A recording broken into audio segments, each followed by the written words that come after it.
Bien, sean bienvenidos a este su espacio expositivo con Tulio Reyes Miranda. Una vez más, compartiendo un tema importante relacionado al mensaje del pacto eterno. Y en esta ocasión vamos a tener un breve estudio sobre la visión del juicio de Daniel 7, es decir, una visión judía del juicio de acuerdo a Daniel 7, 9 al 10. Y en este momento no me voy a centrar en detalles, o para este tema, no me voy a centrar en detalles sobre el cronograma profético. Sencillamente, en este tema intentaremos analizar algunas expresiones que se encuentran allí en el texto bíblico y estas expresiones qué relevancia tiene para nosotros, para el tiempo del fin, relacionado y conectado con el mensaje del tercer ángel de Apocalipsis 14. Así que vamos entonces a iniciar de entrada Daniel 7, versículo 9. Por supuesto, el versículo 9 viene posterior a una sucesión de visiones que tuvo Daniel de acuerdo a la introducción del capítulo 7, sobre 4 bestias que surgen de la gran mar, refiriéndose al mar Mediterráneo, de la cual estas 4 bestias representan 4 reinos, pero especialmente de la cuarta bestia, que vendría siendo el cuarto reino. De su cabeza surgen 10 cuernos, y posteriormente surge un cuerno pequeño que derriba a 3, y este cuerno pues se engrandece, habla palabras contra el Altísimo, y este cuerno guerrea contra los santos del Altísimo. Luego dice entonces el versículo 9 que el profeta estuvo mirando las acciones del cuerno pequeño hasta el momento en que fueron puestos tronos. Esto es lo que menciona aquí en el versículo 9. Y luego dice, se sentó un anciano de días, cuyo vestido era blanco como la nieve y el pelo de su cabeza como lana limpia, y su trono llama de fuego y las ruedas del mismo fuego, en este caso fuego ardiente. Eso es lo que menciona Daniel capítulo 7, versículo 9. Y en este momento quiero analizar, o me voy a detener en analizar esta expresión que dice Daniel 7:9. Yo estaba mirando hasta que fueron puestos tronos. ¿Qué son estos tronos que fueron puestos de acuerdo a la visión de Daniel? Que precisamente en esta visión introduce la escena precisamente de un juicio, ¿no? En este caso. Entonces, esta expresión, estuve mirando hasta que fueron puestos tronos, son los mismos, es la misma, digamos, o tiene conexión esta visión con Apocalipsis 24 que ve Juan. De hecho, el libro de Apocalipsis es el complemento del libro de Daniel, donde Daniel en este caso es una visión, mientras que Apocalipsis es una revelación.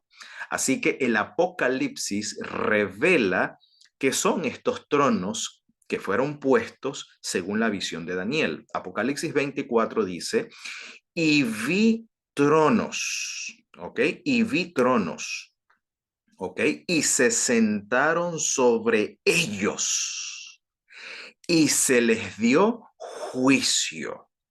Es decir, estos que se sientan en estos tronos son aquellos que han recibido la facultad de juzgar. Ahora bien, tomando esto en cuenta que nos menciona aquí el Apocalipsis capítulo 20, versículo 4, pasamos o nos devolvemos en este caso a la visión de Daniel 7:10, donde dice lo siguiente. Un río de fuego procedía y salía delante de él, es decir, del trono donde se sienta el anciano de días. Dice, millares de millares ministraban delante de él y millones de millones en su presencia se levantaban. Esto para referirse a, en este caso, a los seres celestiales. Luego menciona, el juez se sentó y los libros, ¿ok? Los libros, plural, o los rollos, fueron en este caso abiertos. Ahora, cuando uno analiza, sabiendo que el capítulo 7 del libro de Daniel, el capítulo 7 de Daniel es una sección que está escrito en arameo, ¿ok? En una versión aramea. Por lo tanto, del capítulo 8 en adelante del libro de Daniel está en hebreo, porque esa revelación o el contenido de las visiones del capítulo 8 hasta el capítulo 12 pertenecen al pueblo hebreo, es una revelación al pueblo del pacto. Mientras que la visión de Daniel 7 es una visión, pues, eh, más que todo general, ¿no? De manera generalizada para todos los pueblos. Recuerden que cuando Daniel escribe esta sección en arameo, pues en el antiguo cercano oriente la lengua franca era precisamente para ese entonces, para los días de Daniel, en ese entonces era el arameo, en el antiguo cercano oriente, era la lengua franca. Por lo tanto, la expresión, lo que posteriormente, vuelvo y reitero, lo que posteriormente cuando viene el imperio griego, la lengua griega pues llega a convertirse en la lengua internacional. Pero antes de eso, antes del imperio griego, era el arameo. Así que esta sección de Daniel 7, versículo, o del capítulo 7, que está en arameo, la palabra que se traduce aquí, juez, viene de la palabra diná, pero diná no es juez, ¿ok? Porque juez en arameo se dice dayan, ¿ok? Es dayan, pero la palabra que aquí el autor está empleando no es dayan en el arameo, sino diná. Y diná, para ser más, que de hecho es una expresión más que todo femenina, ¿ok? De género femenino, más bien se refiere a un tribunal donde los jueces, ¿ok? Se congregan y ejercen juicio. Así que la traducción más precisa es el tribunal se sentó, es decir, da inicio, y los libros son abiertos. Ahora, esto que dice el versículo 10 corresponde a la introducción del versículo 9, cuando dice, yo estaba mirando hasta que fueron puestos tronos. Ahora, ¿qué son estos tronos? Estos tronos sencillamente representa el tribunal, ¿ok? El tribunal, que en arameo se dice la expresión diná. Es el tribunal donde los libros se abren, el anciano de días, junto con aquellos que se sientan en los tronos, el anciano de días preside este juicio y los que se sientan sobre estos tronos es porque a ellos se les dio, en este caso, la facultad de llevar a cabo juicio. Ahora, ¿qué son estos libros abiertos que habla Daniel? Esta frase, los libros fueron abiertos, también aparece en Apocalipsis 20:12, cuando dice lo siguiente, vi a los muertos, grandes y pequeños, de pie ante Dios, y los libros fueron abiertos. Es decir, esta fraseología, los libros fueron abiertos, es la misma fraseología de Daniel 7:10, y los libros fueron abiertos. Y otro libro fue abierto, el cual es el libro o el rollo de la vida, y fueron juzgados los muertos por las cosas que estaban escritas en los libros según, en este caso, según sus obras. Es decir, estos libros que fueron abiertos, de acuerdo a Apocalipsis 20:12, son los mismos libros que son abiertos en la visión de Daniel 7:10. Los tronos que fueron puestos de acuerdo a la visión de Daniel 7:9 son los mismos tronos en los cuales se sienta el tribunal, el cual va a ejercer la facultad del juicio. Por eso luego dice, el tribunal se sentó, no es el juez, ¿ok? No está hablando de uno, está hablando del tribunal, es decir, de los tronos que fueron puestos y del anciano de días que se siente en el trono. Todos ellos constituyen en este caso un tribunal. Ahora bien, de acuerdo a Daniel, el mismo capítulo 7, si nos adelantamos un poco en la visión, versículos 21 al 22, retomando nuevamente el profeta la visión relacionada a las acciones del cuerno pequeño, aquí menciona cuál es la razón de este juicio y cuál es el objeto de juicio de acuerdo al capítulo 7. Fíjense que el objeto de juicio es el siguiente. Yo estaba viendo, dice el profeta Daniel, yo estaba viendo cómo este cuerno, ¿ok? Hacía guerra, ¿ok? Contra los santos y los vencía. Es decir, en este caso, el cuerno es un poder enemigo que guerrea contra los santos. Pero en la visión, este poder, que de hecho se cumple en la historia, tiene un cumplimiento histórico, este cuerno guerrea contra los santos y de paso los vence. Por esa razón se da entonces el juicio. La razón del juicio de Daniel 7 es porque el cuerno pequeño está haciendo estragos contra los santos.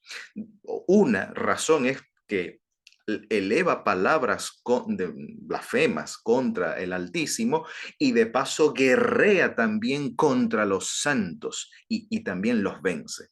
Por lo tanto, esto demanda una intervención divina, demanda un juicio. Por eso dice, hasta tanto, o sea, esta actividad del cuerno que vence a los santos, que guerrea contra los santos y los vence, esa acción del cuerno pequeño se da hasta que el anciano de días viene, ¿ok? Viene y el juicio, noten, y el juicio fue dado a los santos del Altísimo. Y llegó el tiempo en que los santos habían de tomar posesión del reino. Ahora, la palabra que aquí aparece y el juicio fue dado a los santos es la misma palabra que aparece en Daniel 7:9, la palabra diná, vedina, que literalmente significa y el tribunal, ¿ok? El tribunal fue dado a los santos del Altísimo. Es decir, que aquí los santos son los que en este caso llevan a cabo, por así decirlo, el juicio, ¿ok?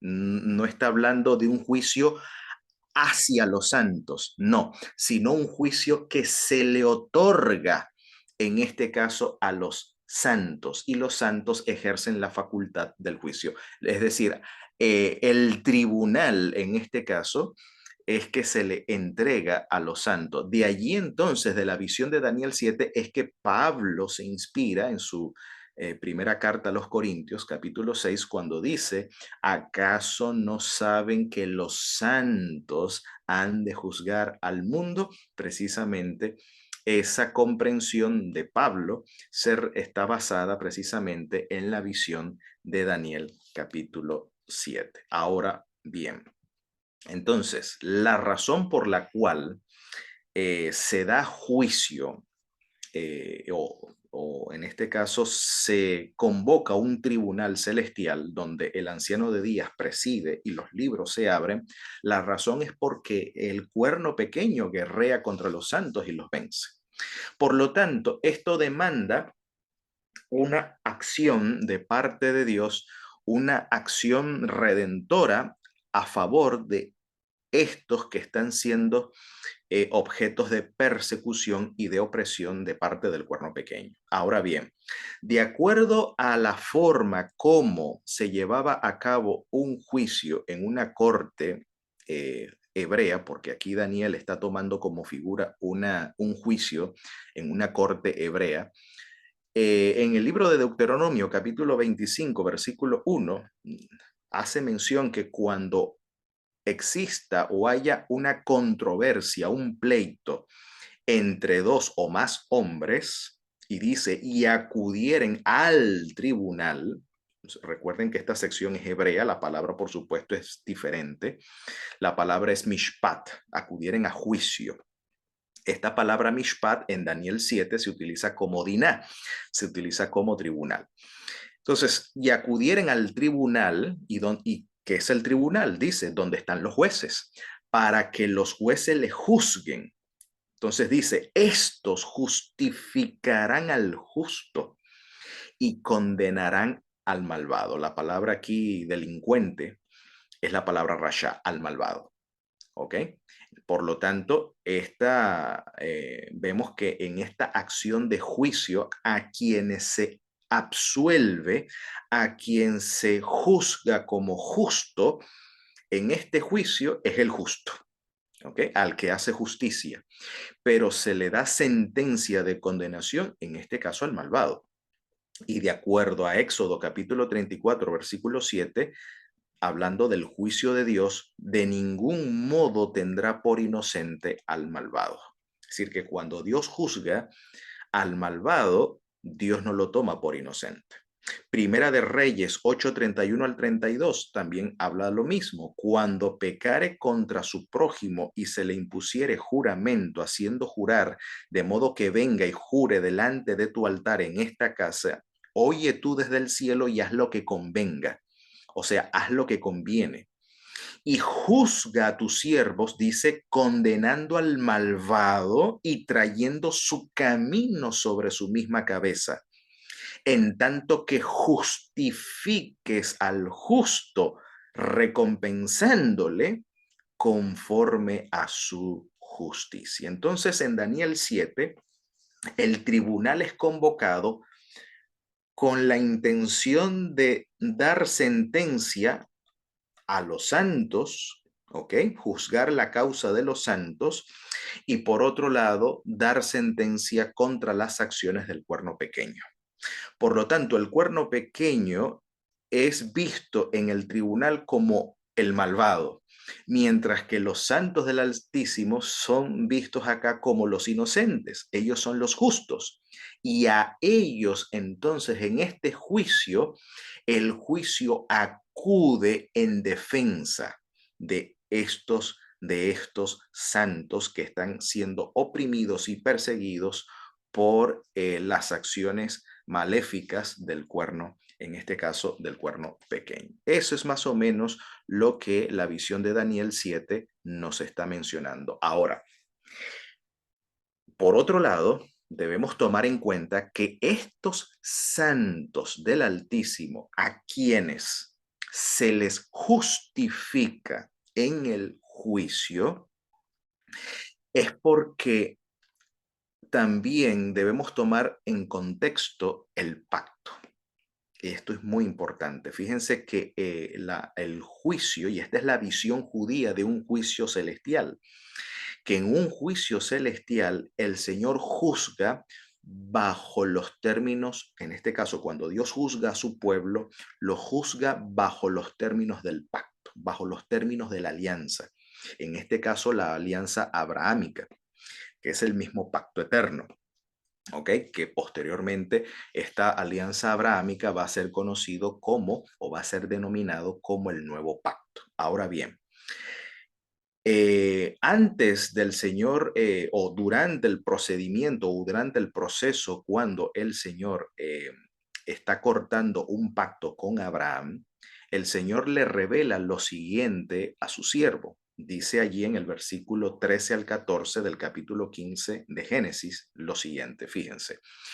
Y dijo Dios a Abraham, sabe con toda seguridad o conoce, ten presente, ten notificado, con toda seguridad que tu semilla, tu simiente, ¿ok? Tu semilla, tu simiente será extranjera en tierra ajena, donde los reducirán a la esclavitud y los oprimirán hasta 400 años. Es interesante la expresión singular que está en el texto de tu semilla, tu simiente será extranjera en tierra ajena. Esta palabra simiente, ¿ok? Tu simiente, tu semilla, aparece interesantemente o retoma, en este caso, el autor del Apocalipsis, en la visión apocalíptica, en el capítulo 12, se habla de la simiente de la mujer que enfrenta la cólera del dragón, ¿ok? Y esta simiente tiene una característica especial, que guarda los mandamientos de Dios y tiene el testimonio sobre, en este caso, sobre Jesús. Así que esta simiente es esa simiente de la mujer que viene a enfrentar la cólera del dragón. En este caso, en Génesis 15, la cólera del dragón se manifiesta a través de la potencia de la nación egipcia, ¿ok? Solo que Apocalipsis la cólera del dragón se manifiesta a través de la potencia romana, ¿ok? En sus ambas fases, tanto en la fase imperial como en la fase religiosa. ¿Okay? Por lo tanto, en este caso, la cólera del dragón va en contra de la simiente de Abraham bajo la potencia, que de paso representa la simiente de la serpiente, que va en ataque o va en persecución contra la simiente de la mujer, que aquí es denominada la simiente de Abraham. Entonces, esta simiente de Abraham, que es la misma simiente de la mujer también, va a ser extranjera en tierra ajena, donde los reducirán a esclavitud y los oprimirán hasta 400 años. Ahora noten la conexión de la idea del juicio, ¿ok? Del juicio aquí dentro del contexto digamos, dentro de la estructura narrativa sobre el pacto eterno y la justificación de Abraham. Dice, mas sabe también o más conoce también que a la nación que hubieren servido, yo la juzgaré, yo la juzgaré, y después de esto saldrán con gran riqueza.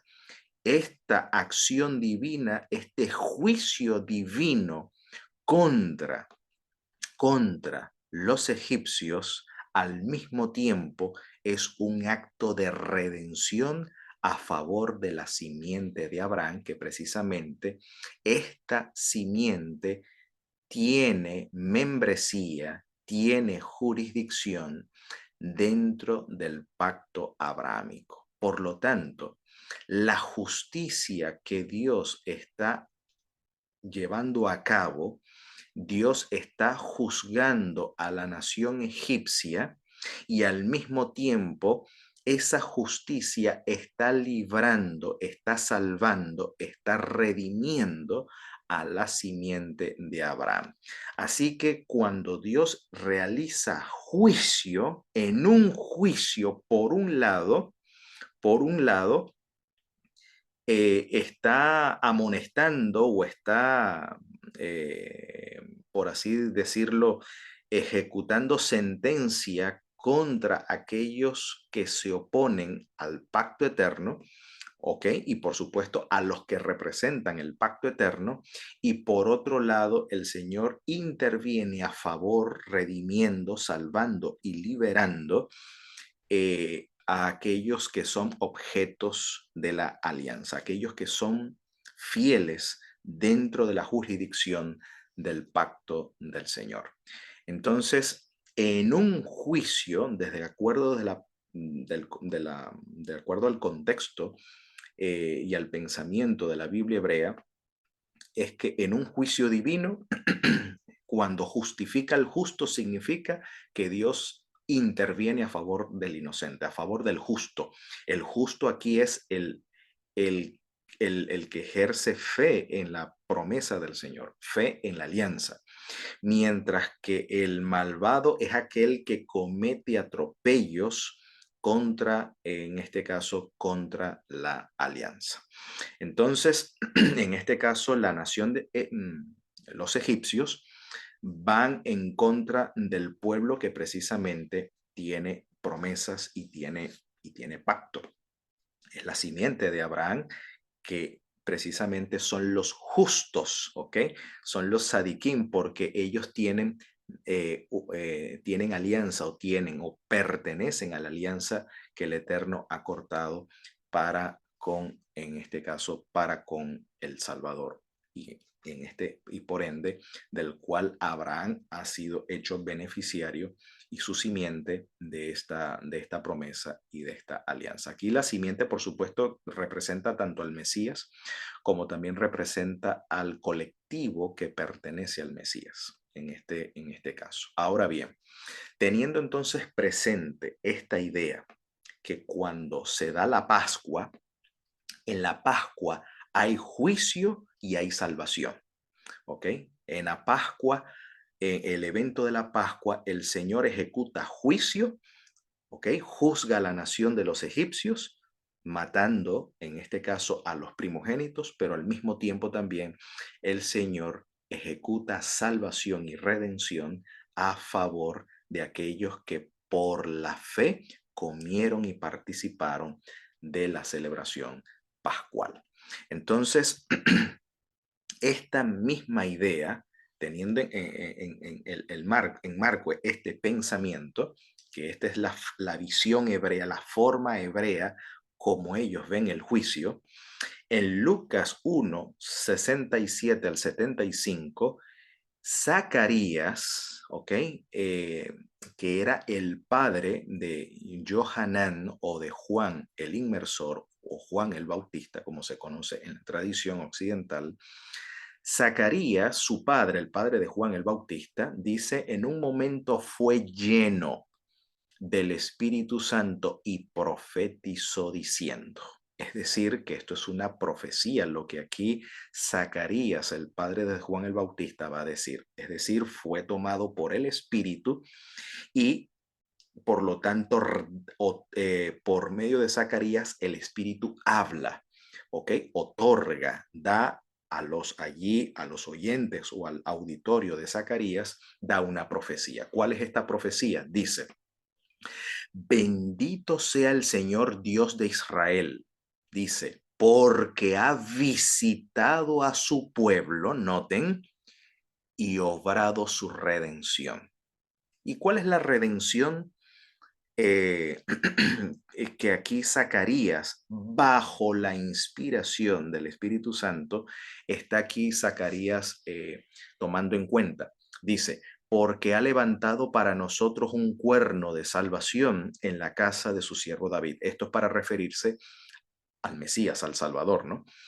Como habló por boca de sus santos profetas que han sido desde el principio del mundo, ¿ok? Es decir, desde Abel, que por Jesús es denominado profeta. Así que, ¿en qué consiste esta salvación o esta redención? Dice, salvación del poder de nuestros enemigos. Ahí están. Salvación del poder de nuestros enemigos y de la mano de todos aquellos que nos aborrecen, de aquellos que nos odian.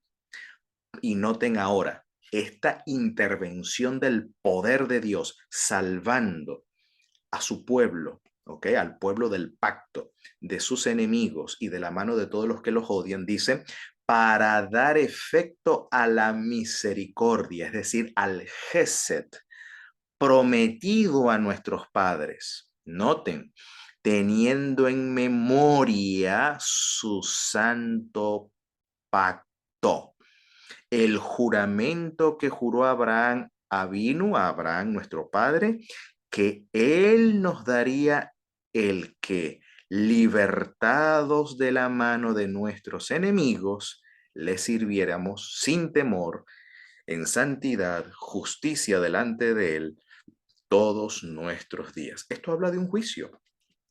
Es decir, que el juicio que Dios lleva a cabo, Dios lo hace porque tiene memoria de su santo pacto.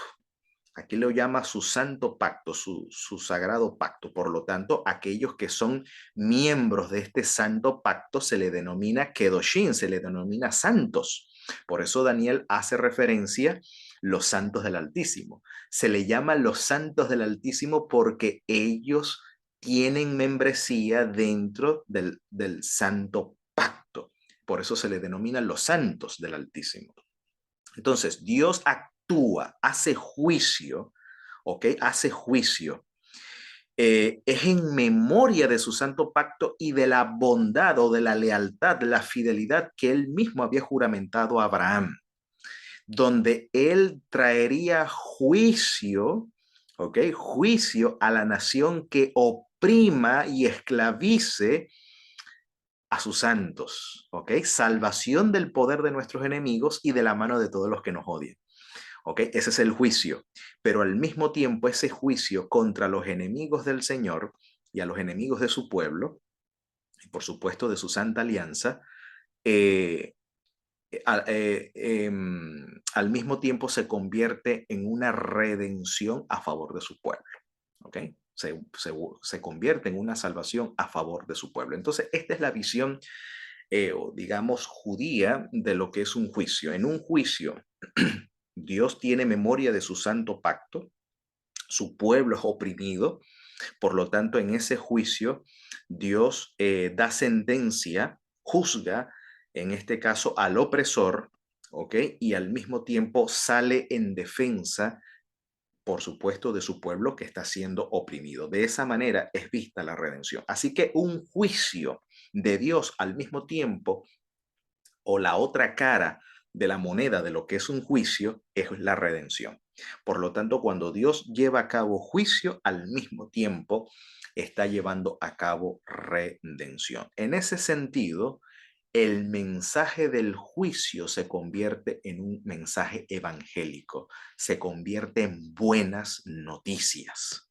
¿Ok? Por eso que el mensaje del juicio no es un mensaje que debe asustar al pueblo o advertir al pueblo o no, sino que al contrario, el mensaje del juicio es un mensaje que trae consuelo y esperanza al pueblo.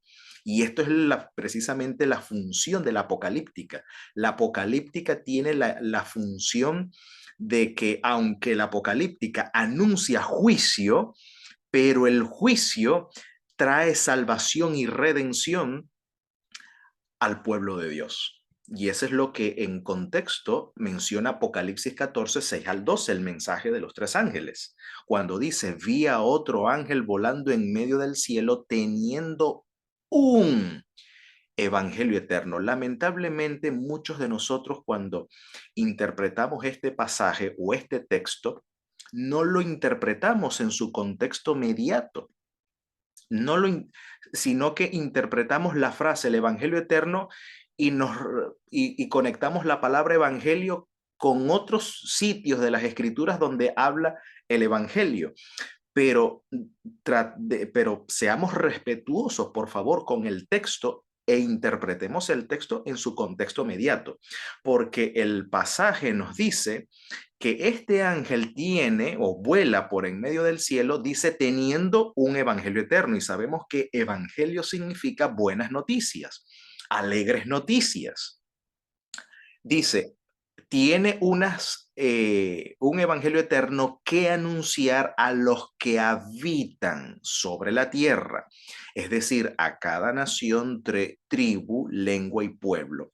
¿Por qué se le llama, o mejor dicho, la pregunta sería, ¿cuál es el contenido del mensaje de este evangelio eterno? Aquí lo tiene.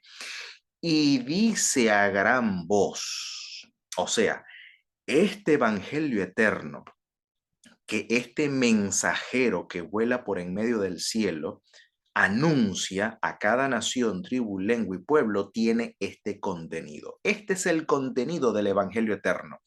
El contenido del Evangelio eterno en este contexto de la visión apocalíptica es: teme a Dios y dadle gloria. Imagínate tú, aquí no está hablando, este Evangelio no está en conexión, en este caso, con el evento, por así decirlo, no está en conexión con el evento de la cruz, sino que, o sea, no hace una referencia al evento de la cruz. El ángel que anuncia este evangelio eterno no está conectando el contenido del mensaje en relación a la cruz, sino en relación al juicio. Porque dice, teme a Dios, este es un evangelio, ¿ok? Teme a Dios y dadle alabanza, dadle gloria, ¿ok? Dadle alabanza. ¿Y cuál es el motivo de esta gloria y de esta alabanza? Porque ha llegado la hora de su juicio. ¿Ok? Ahora, el pueblo, los santos del Altísimo, que la palabra santos vuelve a aparecer aquí en la visión apocalíptica, al escuchar que la hora de su juicio ha llegado, es una buena noticia, es una alegre noticia. Por eso que le dan gloria a Dios, ¿ok? Porque es una noticia que le trae consuelo y que le trae esperanza. Y luego dice el ángel, y adoren al que hizo el cielo, la tierra, el mar y las fuentes de las aguas. ¿Por qué hace énfasis la expresión y adora? La palabra griega proscuneo en realidad significa inclínate, póstrate a aquel que hizo el cielo y la tierra, porque hay otro poder que demanda postración e inclinación. Hay otro poder que demanda obediencia total y absoluta a su autoridad. Esto es lo que se refiere aquí a adorar. Entonces, aquí hay una controversia. O sea, a quién debo rendir la voluntad de mi conciencia? ¿Al creador, a lo que el creador demanda o a lo que este poder totalitario demanda?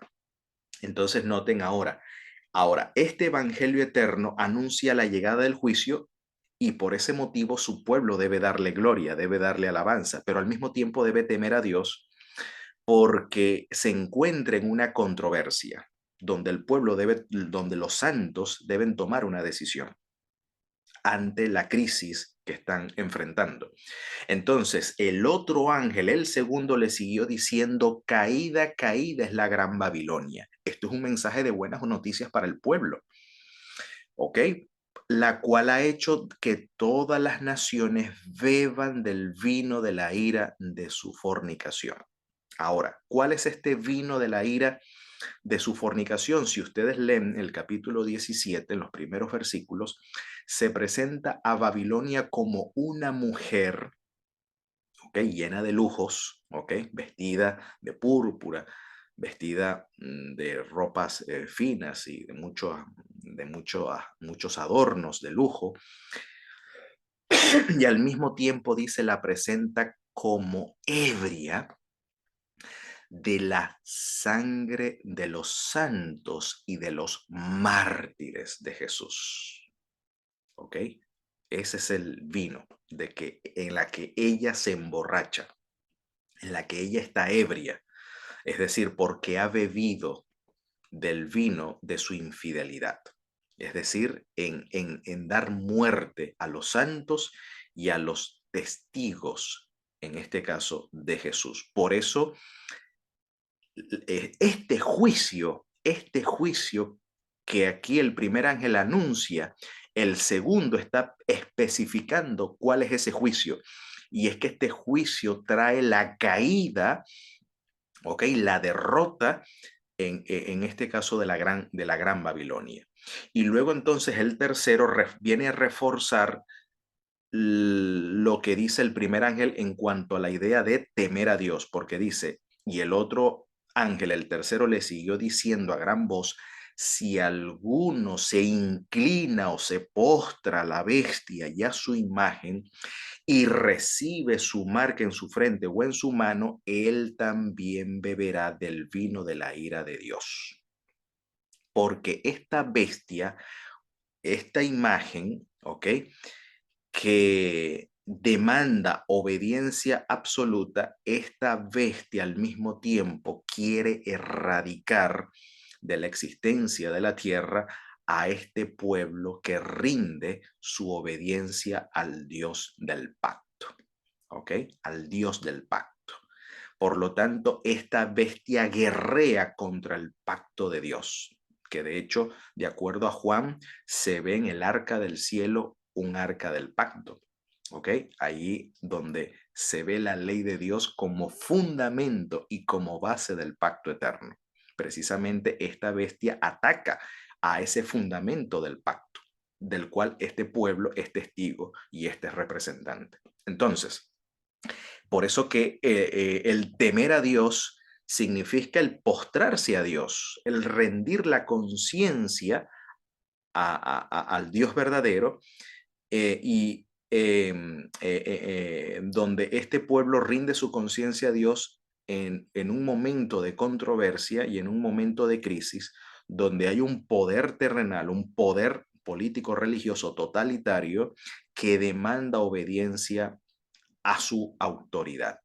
Entonces, quien se rinde a la demanda, en este caso, de este poder totalitario, prácticamente se está uniendo al poder que va en contra o que se opone y guerrea contra el pueblo que tiene, que tiene el pacto, contra el pueblo que tiene promesas. Entonces, por eso la advertencia es que si alguno, y esta advertencia es para el pueblo de Dios, esta advertencia es para el pueblo de Dios y al mismo tiempo es una advertencia para los habitantes de la tierra, donde los habitantes de la tierra se le da la oportunidad de elegir de qué lado va a estar en esta gran controversia, de parte de Dios, de parte del pacto eterno o en este caso de parte de aquellos que profanan, violentan y transgreden la alianza. Entonces dice, en estos entonces se va a mostrar la perseverancia, la resistencia de los santos que guardan los mandamientos de Dios y también guarda la fe, en este caso, de Jesús. Entonces vuelvo y reitero que el contenido del Evangelio eterno es esto. Este Evangelio anuncia la llegada del juicio.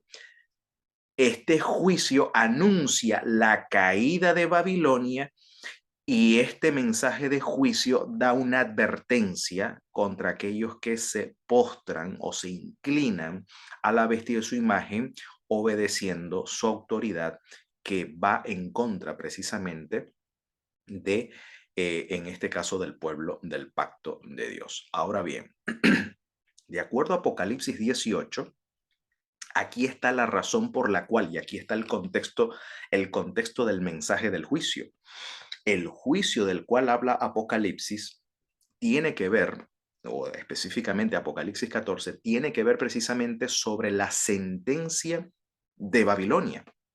Y aquí está la razón por la cual se ejecuta juicio contra Babilonia y se anuncia su caída. Dice 20 al 24, Apocalipsis 18, dice, regocíjate sobre ella, sobre Babilonia, oh cielo, y ustedes, los santos.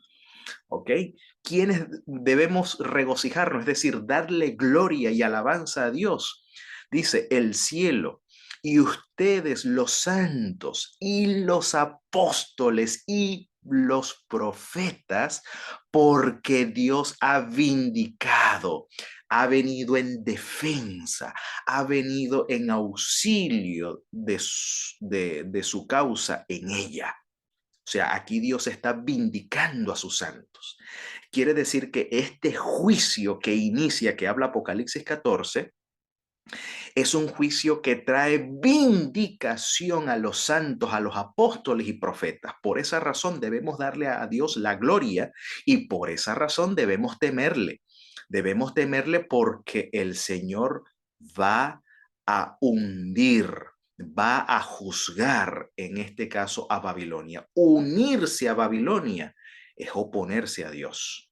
Por eso la invitación teme a Dios, pero al mismo tiempo debemos darle gloria porque este mensaje del juicio que ya ha iniciado es una esperanza para los santos, para los apóstoles y para los profetas. Entonces dice, Luego el versículo 21, y un ángel poderoso alzó una piedra como si fuese una gran piedra de molino y arrojóla en el mar diciendo, así con caída espantosa será derribada Babilonia. Es decir, de la misma manera como Dios intervino allá en la Pascua con los egipcios, ejecutando juicios, enviando plagas, ¿ok? Es decir, el Señor ejerciendo influencia para que el faraón deje libre a su pueblo. Babilonia también fuerza las conciencias del pueblo de Dios, sometiéndolos a persecución, a opresión y a estragos. Ahora el Señor pues levanta juicio contra ella donde anuncia su caída estrepitosa. Y luego dice, y la voz de arpistas y de músicos, de tañeros de flauta y de los que tocan clarines a favor de Babilonia, alabando la grandeza y la pompa de Babilonia, ¿ok? Y ningún maestro de arte alguno se hallará más en ti, es decir, en Babilonia. Y el sonido de molino no se oirá más en ti, y la luz de una lámpara no brillará más en ti. Y la voz del esposo y de la novia no se oirá más en ti, porque tus comerciantes eran los príncipes de la tierra. Es decir, que aquí Babilonia tenía alianzas, en vez de aliarse con el Eterno, tenía alianzas con los portentados de la tierra, como dice el Salmo 2, ¿por qué se amotinan las gentes? ¿Ok? Y todos consultan unidos en contra del Señor y en contra de su ungido. ¿Ok? Así que la visión del Salmo 2 tiene en cierta manera una aplicación aquí en Apocalipsis 18. Babilonia precisamente es esa confederación, esa reunión de los portentados de la tierra que se unen, ¿ok? Hacen alianza para unirse en contra del Eterno y en contra de su ungido, ¿ok? En contra del Mesías. Por supuesto, bajo la representación de los santos del Altísimo. Entonces dice luego, y en ella fue hallada, y aquí está la razón por la cual el Señor trae juicio sobre Babilonia. Por esa razón el mensaje del segundo ángel anuncia la caída de Babilonia, porque en ella fue hallada la derramada sangre de profetas, de santos y de todos los que han sido degollados en la tierra. Es decir, esta Babilonia es representada en la visión de Daniel como el cuerno pequeño que guerrea contra los santos y los vence. Así que en ese sentido, el mensaje del juicio, que ese es el mensaje que anuncia Apocalipsis 14, es un mensaje de esperanza, consuelo y de salvación a favor de su pueblo.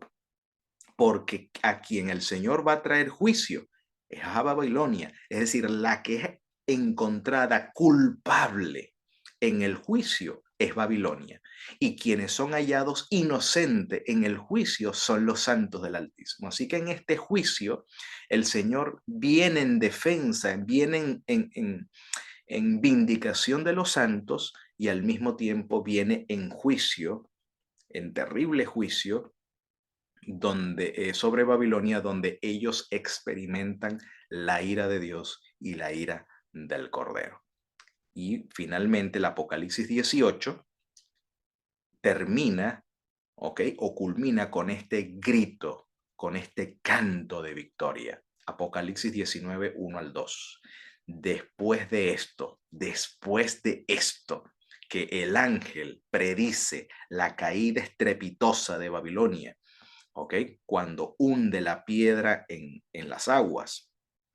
Ahora dice, después de esto oí como si fuese un gran estruendo de una gran multitud en el cielo que decía, aleluya, la salvación, noten, la salvación y la gloria y el poder son de nuestro Dios.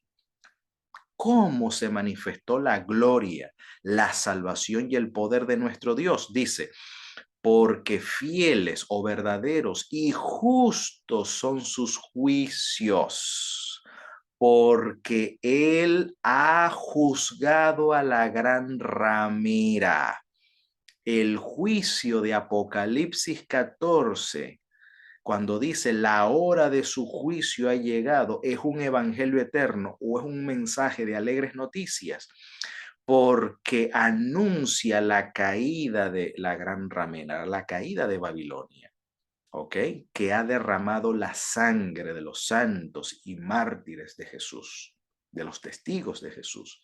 Entonces dice, tus juicios son justos y verdaderos porque ha juzgado a la gran ramera, la cual ha corrompido la tierra con su fornicación, y de mano de ella ha tomado venganza de la sangre de sus siervos. Esta es, por así decirlo, la forma semítica. Esta es la forma hebrea, la forma judía, como en las escrituras se ve el juicio. ¿Ok? Dios, de acuerdo a Daniel 7, de acuerdo a la visión de Daniel 7, el juicio del cual Daniel 7 se menciona es un juicio que en el cual en ese tribunal se encuentra como culpables y como malvados, en este caso al cuerno pequeño y en Apocalipsis a la gran ramera, y que tanto Babilonia como el cuerno pequeño, que son prácticamente los mismos, los que traen, quienes guerrean contra los santos son los justos, son los justificados. Por lo tanto, en este juicio, el juicio viene en salvación y en vindicación a favor de los santos, y por otro lado, ira, ira y desgracia, en este caso, para los enemigos del pueblo de Dios. Así que en ese sentido y en ese contexto, el mensaje del juicio de Apocalipsis es una buena noticia, es una alegre noticia, porque esto significa no solamente la manifestación del justo juicio de Dios, sino también representa la gloria, la salvación y el poder de Dios que actúa a favor de su pueblo en fidelidad y en lealtad a su santo pacto y al juramento dado con Abraham, juramento que se confirma, por supuesto, mediante la sangre de Jesús en la cruz.